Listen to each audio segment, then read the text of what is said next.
ისრაელის მხრიდან განხორციელებული ამ წნეხის ფარგლებში საომავლოდ შეიძლება ჰეზბოლა აღმოჩნდეს სამხრივი თავდასხმის ქვეშ.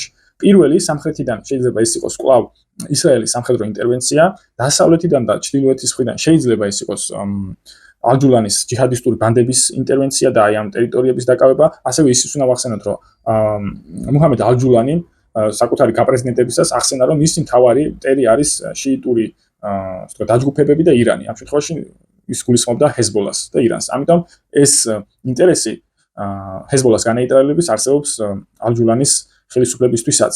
ხოლო თავად ცენტრალურ ხელისუფლებაში, ბეირუთში ჰეზბოლასაც ყავს მოწინააღმდეგები, ესენი არიან ყოფილი ფალანჟისტები, ესენი არიან ქრისტიანი მარონიტი ლიბანელები, თუმცა მათი ნაწილი, იმიტომ რომ ქრისტიანი მარონიტი ლიბანელების ნაწილი ჰეზბოლასაც უჭერს მხარს, თუმცა აი ეს ყოფილი ფალანჟისტები კატეგორიული წინააღმდეგები არიან ჰეზბოლას არსებობის, მისი ასე ვთქვათ ჰეზბოლას პოლიტიკური დომინაციის ლიბანის პოლიტიკაში და ისინი ემხრობიან ისრაელთან კარგ ურთიერთობებს და ასე ვთქვათ ისრაელის სახელმწიფოს აღიარებას და ასევე როგორც ვახსენე აბრაამის შეთანხმებებში თანამონაწილეობას. თუმცა ისინი არ არიან უმრავლესობა.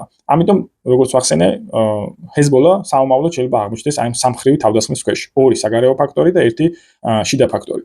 მაგრამ თავარი შეკითხვა აქ მაინც არის ის, თუ რამდენად არის აი ეს პროექტი რეალობაში განხორციელებადი და აი ეს ჰეზბოლას თავდასხმის ქვეშ მოქცევა, სამხრივი თავდასხმის ქვეშ მოქცევა, თუ უბრალოდ ეს როგორც ვახსენე არის მხოლოდ პოლიტიკური წნეხისთვის ბეირუთში ცენტრალურ ხელისუფლებაზე. მაგრამ აქ მეორე პრობლემაც არის ცენტრალურ ხელისუფლებას და ლიბანურ არმიას პრაქტიკულად არ შეუძლია ჰეზბოლას განიარაღება, განეიტრალება. თუ ხა ჰეზბოლა თავად არ დაყრის იარაღს, ლიბანურ არმიის შესაძლებლობებში ეს არ შედის. ასევე ბოლოს გავრცელდა დაუდასტურებელი ინფორმაციებიც, რომ ლიბანში თანდათანობით ხდება ჯიჰადისტური ელემენტების შედინება და ლიბანურ არმიაში მათი ინტეგრაცია, რომ საომავლოდ აი ეს ჰეზბოლასთან პოტენციურ დაპირისპირებაში აი ეს ლიბანური არმია გახდეს უფრო რაღაც ეფექტური ძალა.